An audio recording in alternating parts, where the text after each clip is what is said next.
com essa reputação. Entendi. E, cara, e a Venezuela? Dá para dizer que a Venezuela está na situação que está por causa da influência americana? Olha, eu morei na Venezuela em 2001. Eu terminei o colegial e queria, enfim, fazer outra coisa e morei um tempo na Venezuela e que foram os primeiros anos de Chávez. Né? O Chávez ganhou em 98, assumiu em 99 e todos os meus amigos eram chavistas, porque o Chávez era o Zelensky na Ucrânia, um cara totalmente, assim, fora da elite política. Ele tinha dado um golpe de Estado em 92, fracassou, ficou preso. Só que o presidente da época, depois de um tempo, falou, olha, você pode sair da prisão, porque havia alguns seguidores do Chávez e esse presidente queria o apoio desses seguidores, não se deu conta que quando o Chávez saiu da prisão, começou a montar novamente sua campanha. Depois desse golpe fracassado, ele conseguiu, com esse discurso anti-elite política, porque, como em tantos lugares ao redor do mundo, os venezuelanos cansaram da elite política. E aí, na eleição, em 98, um dos principais partidos teve a grande sacada de nomear como candidata uma Miss Universo. Então, existia uma Miss Universo contra esse coronel Chávez, ex-golpista, que conseguiu ganhar, mas tinha umas loucuras que, mesmo naquela época, dava para ver que, apesar de, eu acho que, possivelmente até ter uma intenção positiva de querer diminuir a desigualdade, que era insana naquela época já, totalmente, né, mas que não tinha um plano de construir uma economia sustentável, que no auge, e aí o Chávez teve a sorte de que o preço de petróleo subiu muito por causa da demanda chinesa. O Brasil se beneficiou também da alta do preço de commodities. E aí a Venezuela ficou, de repente, muito rica. Muito rica. Entrou muita grana porque a Venezuela basicamente só exporta petróleo e importa todo o resto. Algumas coisas ela faz, mas é muito pouco. Então, entrou uma grana enorme. E mesmo no auge do preço de petróleo, a Venezuela teve um déficit. Ou seja, gastou mais do que entrou. Caralho. Naquela época. E, claro, diminui a desigualdade, diminui. Você tinha, naquela época, abrir um monte de faculdades, a situação mudou muito. E eu tenho visitado a Venezuela cada ano, agora a última foi em 2018. Melhorou muito a situação lá, naquela época. Mas era insustentável. O principal comprador de petróleo, durante todo esse tempo, sempre foram os Estados Unidos. Sempre. Então, Agora, começou uma época que ele sempre era anti-americano, mas se encontrava com o embaixador dos Estados Unidos, viajava para Texas e tinha uma relação econômica normal. Até recentemente, a Venezuela começou a piorar muito em função dessa política econômica insustentável, com gastos muito assim, mas você começou a ter uma inflação incrível, as pessoas carregando uma bolsa cheia de dinheiro, uma dolarização, porque faz bastante tempo que se você compra carro na Venezuela só em dólar, porque a moeda simplesmente perde valor tão rapidamente. Agora, depois a Venezuela começou a sofrer sanções por parte dos Estados Unidos, e aí obviamente pirou bastante, mas agora o fluxo de petróleo da Venezuela para os Estados Unidos é muito pequeno e, acima de tudo, a Venezuela vende para a China, para a Índia, para a Turquia.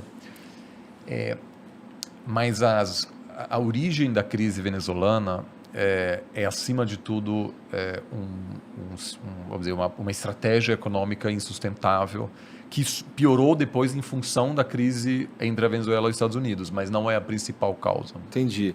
Porque assim, eu já vi, assim, algumas vezes a gente fala sobre como está a Venezuela e tudo mais, e eu vejo uma galera argumentando que a culpa é do americano. Os Estados Unidos, eu diria assim, eu tenho há muitos anos um programa, não eu, né? A FGV tem um programa de história oral. Então a gente entrevista ex-chefes de Estado em toda a América Latina, muitos diplomatas americanos. E a gente sempre entrevista eles uma vez que eles estão aposentados e quando eles não querem mais voltar à arena política. Porque se você ainda tem desejo de ser político, você nunca vai falar dos os erros cometidos, etc. Sim. Então, muitos desses caras a gente entrevista pouco tempo antes de morrer, mas ainda com lucidez. Então, eles falam horas e horas, a gente entrevista algumas pessoas por 20 horas. Porra! Em 4, 5 sessões. Que maneiro.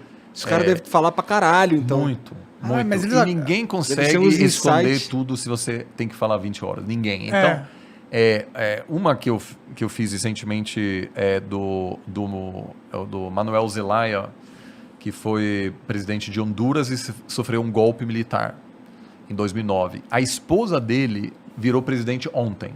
Cara, que loucura. E eu sentei com ele e ele me contou toda a história. E por que eu estou contando isso? Porque ele me falou, quando ele virou presidente, o embaixador dos Estados Unidos teve uma reunião no dia seguinte e passou um envelope e disse para ser olhar depois. E o Manuel Zelaya, enfim, despediu o cara e tal, abriu e tinha uma lista de pessoas que os Estados Unidos aprovaram para serem ministros do governo do cara. Caralho. E uma lista de gente que eles falam, se aqui eles estão tem um problema com o tráfico de drogas, etc. A gente não gostaria dessas pessoas dentro do seu governo. Está no direito dos Estados Unidos entregar esse envelope, mas O que demonstra, né? entendeu? É complicado, assim, são países independentes, então eu acho que a relação tão assimétrica nunca é saudável. Assimétrica de um país extremamente poderoso e os países mais Vai frágeis. ser abusivo, né? Sempre. Assim, eu acho que a situação não é mais a mesma durante a Guerra Fria, onde havia um planejamento ativo de derrubar governos anti-americanos, etc.